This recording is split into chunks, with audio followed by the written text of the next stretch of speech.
branches of Islam unite under the Quran and base their teachings on the Holy Book. But the way these teachings are organized and interpreted differ from one domination to another. In Sunni Islam, the interpreter and religious authority in society is called a mufti. In Shia Islam, that authority is called a marja', or more commonly, a grand Ayatollah. The difference between these two is their role in society. A Sunni mufti is a scholar who has studied all Islamic schools of thought and is qualified to answer questions regarding all various teachings of Islam. But a Shia marja' is a scholar familiar with the foundations of Islamic beliefs, with the knowledge to issue an Islamic law based on that information. The marja' has an active role as a religious reference that moves with the times. He has the authority to make a legal decision based on Islamic beliefs that address an issue brought about by changes and developments in human society. The first step to becoming a marja' is to be a mujtahid, a specialist in extracting Islamic laws from various sources. In this segment we will be looking more closely at the role of the marja' in Shia Islam, and to do that we went to the holy city of Qom.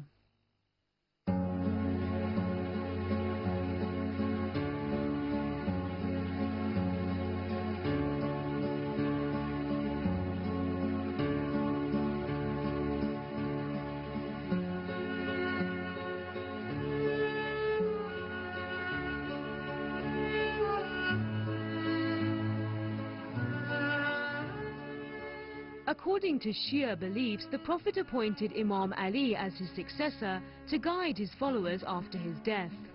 After Imam Ali ibn Abi Talib, the Imams that followed him were also given the responsibility of preserving Islamic teachings and communicating them to the people. For Shia Muslims, it is obligatory to have someone to refer to on Islamic issues while awaiting the return of the Saviour, Imam Mahdi, in other words, to have a marja'. Because of this, marjas became the Islamic authority in Shia society. Of course, different marjas may have different opinions on various issues. The differences are minor and none of them violate the laws stated in the Quran, but each person chooses their marja' based on the accuracy of the views and opinions expressed by them. When a marja' chooses his field of study, he takes on a lifelong mission, a mission with great responsibility. The word marja' is from the root raja'a, means to refer. Therefore, marja' means the reference, a person to whom people refer for their religious needs and the questions they have to determine their responsibility in different areas of life.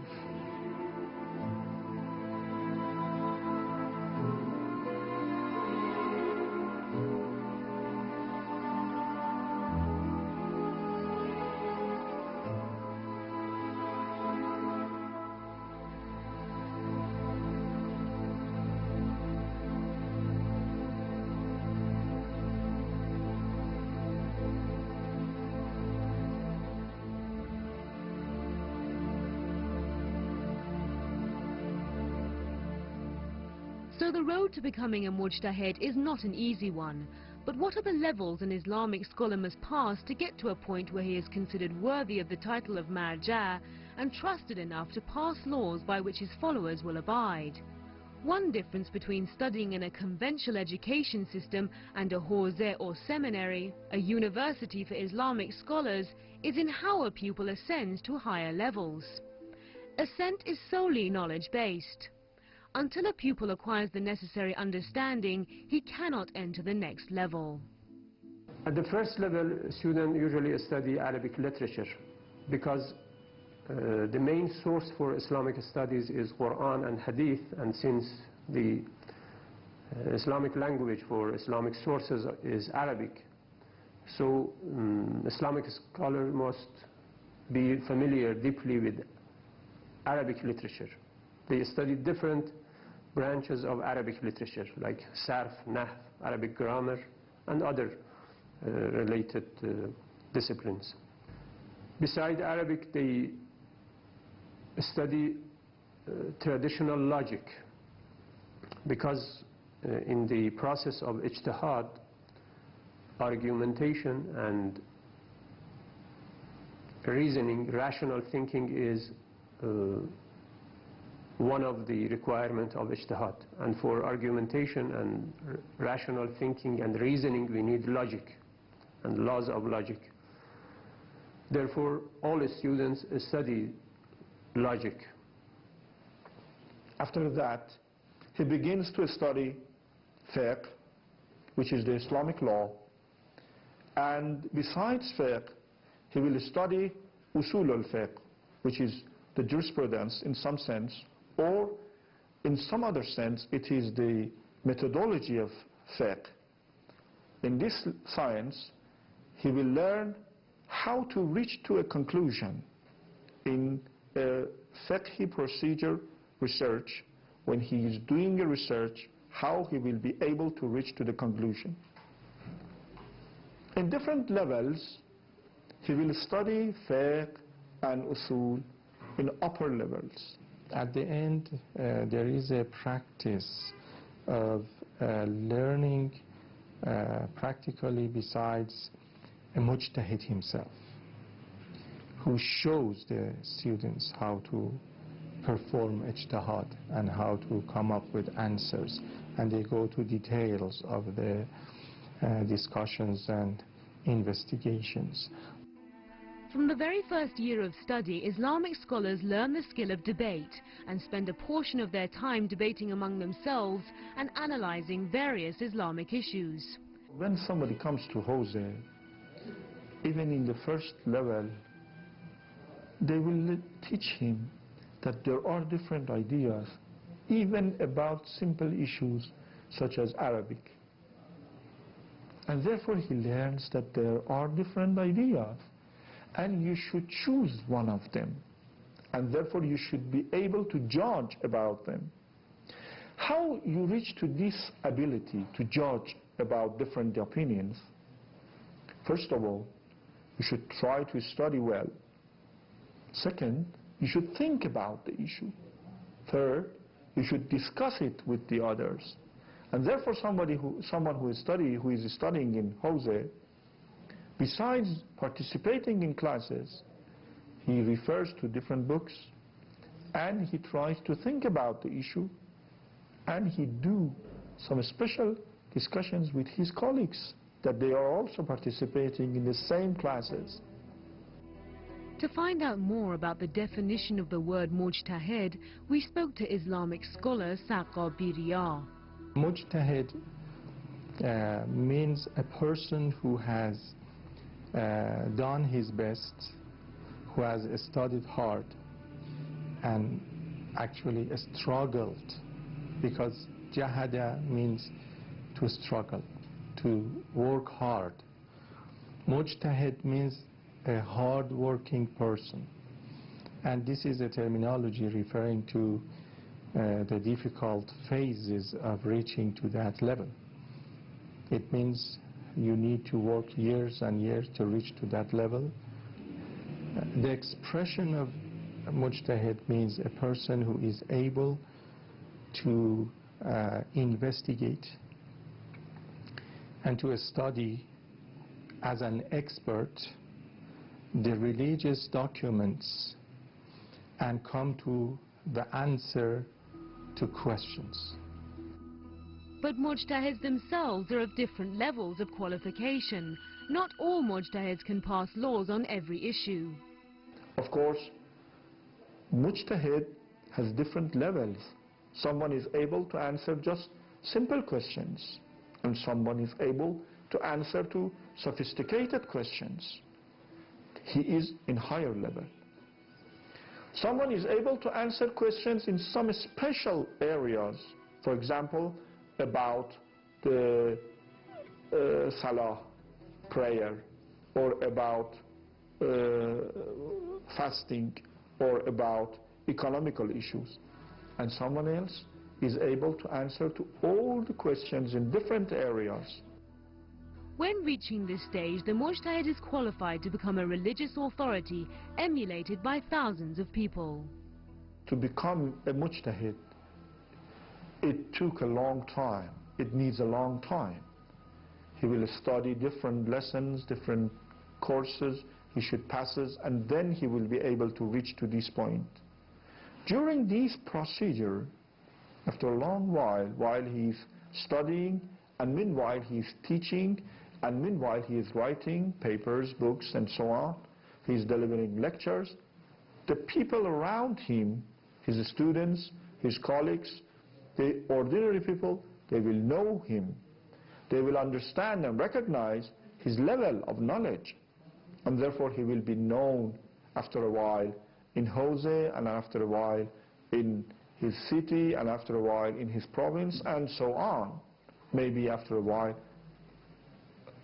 he will be a global and international feature. So on what basis do people choose their marja? Islamic teachings tell us to go in search of the best when choosing a marja to emulate. The best is defined as a religious authority who has the ability to lead and pass Islamic decrees. But the norm is that candidates are nominated and do not recommend themselves. The nomination can come from 2 Islamic experts or a group of Islamic scholars who are familiar with the person in question. First reference is the university, and the main university here is Hawza, and among Hawzat, the best one is the Qom in Iran and Najaf in Iraq. And also inside these universities, if we can find particular association, that would be helpful, and we have it here. There is an association which is called Jami'atul Mudarrisin.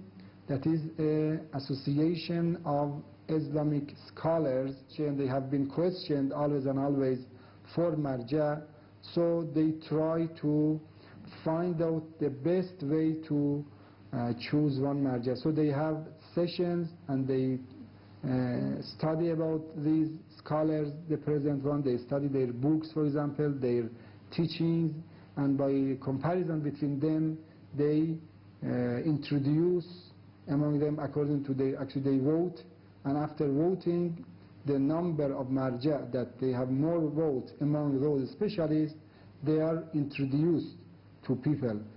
And there is a concept in Islamic literature that we say that we should refer to one who is in the highest level. The idea of following a'lam, the one who is in the highest level.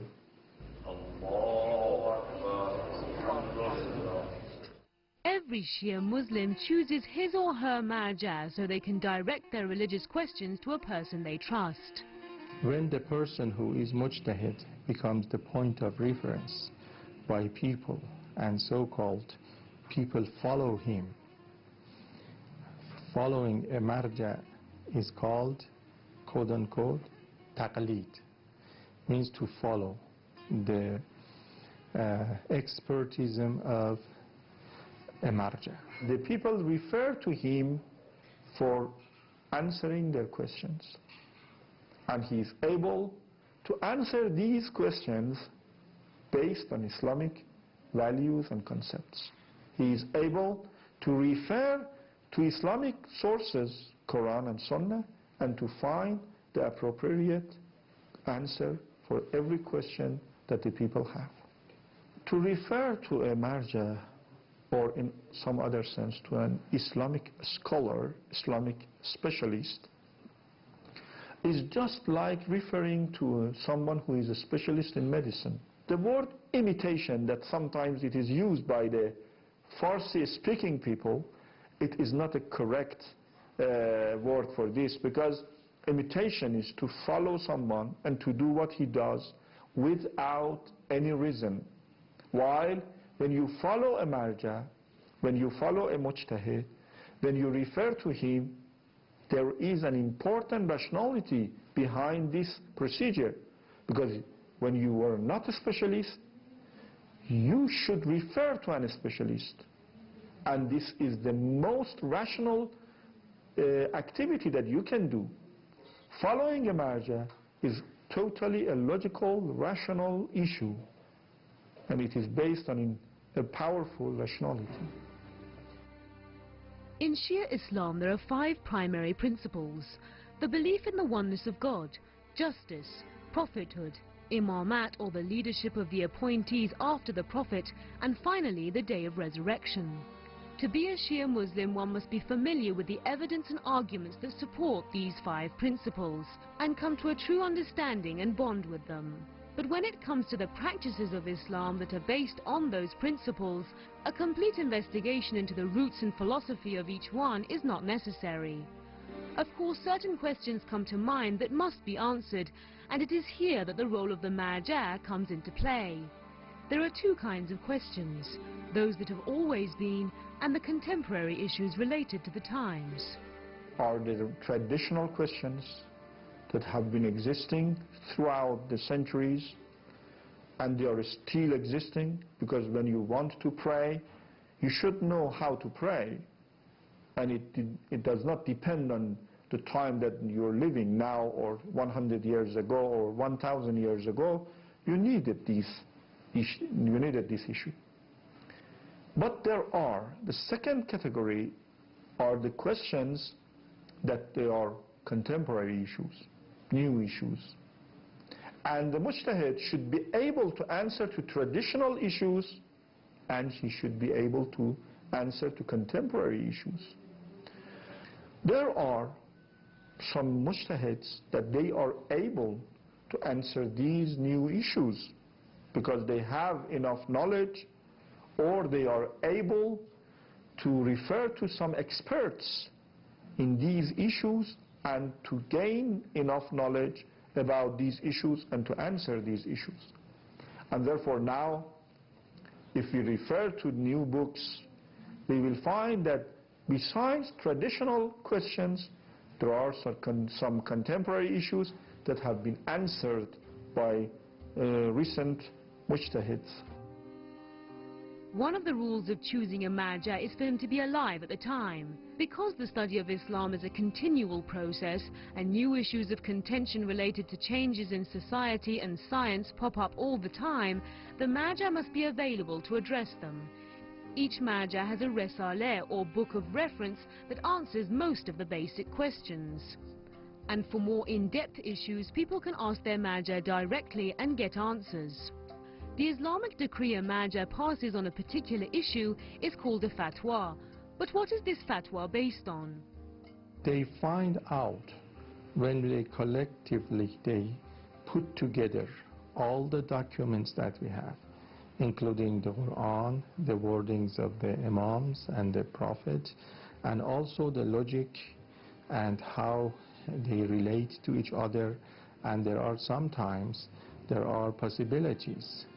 One hadith, one piece of words of the Prophet may reflect different meanings, possible meanings. This is the difficult part. Sometimes there are more possibilities than 2. So mujtahid should come up with the right answer. It means they need to reach to the truth which is there, and that is what God wants. But what makes it possible for 2 marjas to pass 2 different fatwas on a given subject? Where does this flexibility in Islam come from? One important point in ijtihad and Marjaiyyat is that when we say opinions or fatwa, verdict or idea of a marja, it is not a personal decision making. It is not a taste or some personal reasoning. There is a reasoning to reach something.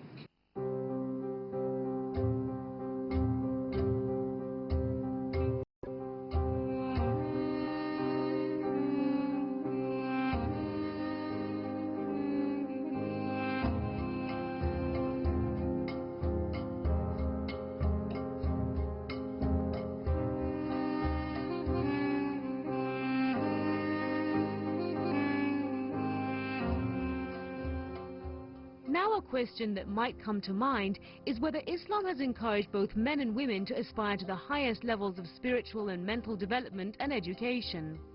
In Iran, there are special universities for women as well as men to study Islamic teachings.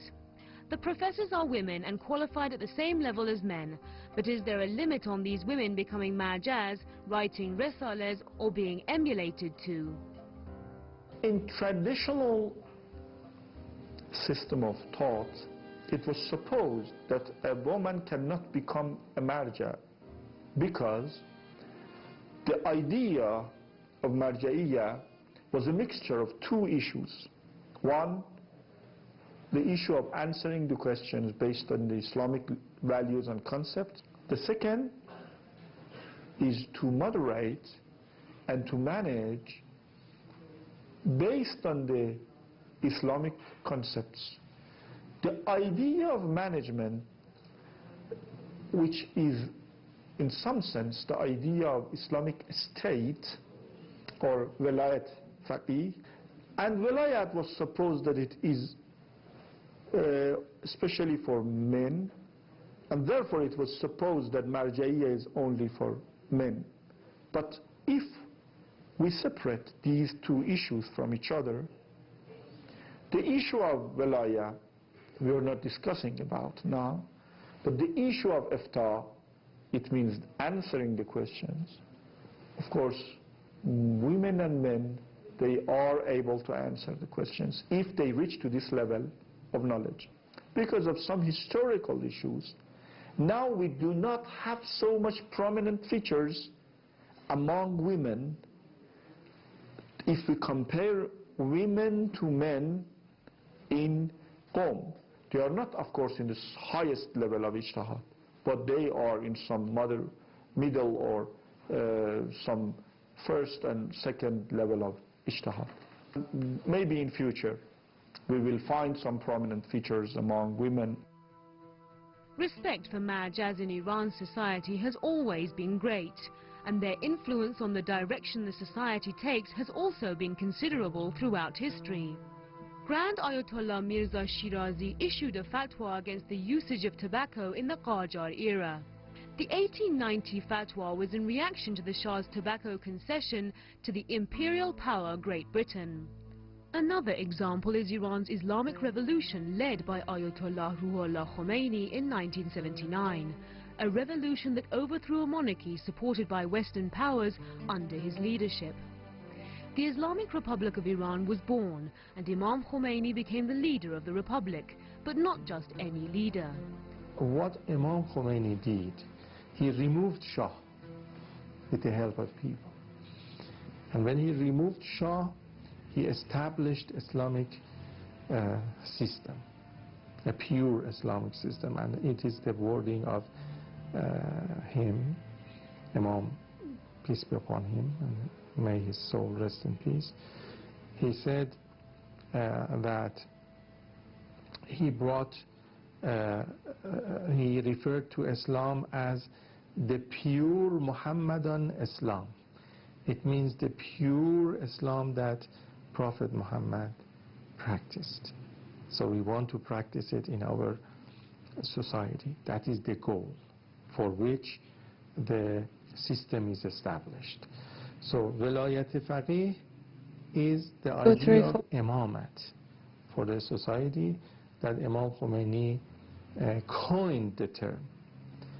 But the content existed before, and the idea existed before. The Islamic Republic manifests in its Islamic system that begins with the leader being a Wali al-Faqih, or the guardianship of jurists at the top, and then branches out. These branches are the judiciary system based on Islamic Sharia and the guardian council that checks that laws passed do not conflict with Islam. What goes on at the top of the pyramid in the Islamic Republic of Iran does not conflict with the work marjas do among the people.